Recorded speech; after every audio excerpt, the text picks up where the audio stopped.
nagkatotoo na ang win probability na mayari sa Game 7 ang LA Clippers sa koponan ng Denver Nuggets.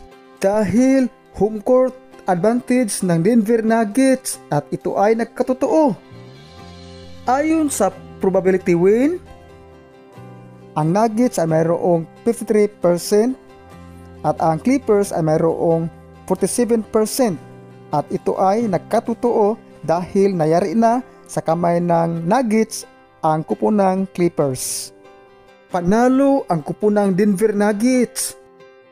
Ang leading scorer ay si Gordon, mayroong 22 points, followed by Porter, 15 points, Westbrook, 16 points, 5 assists, 5 rebounds, and Nikola Jokic mayroong 16 points, 10 rebounds, 8 assists sa loob ng 32 minutes. Sa kuponan ng Clippers, Kawhi Leonard mayroong 22 points at inalat si James Harden mayroon lamang siya na 7 points sa loob ng 35 minutes. At sa wakas, congratulations Denver Nuggets, kayo na po ang papasok sa semifinal sa playoff.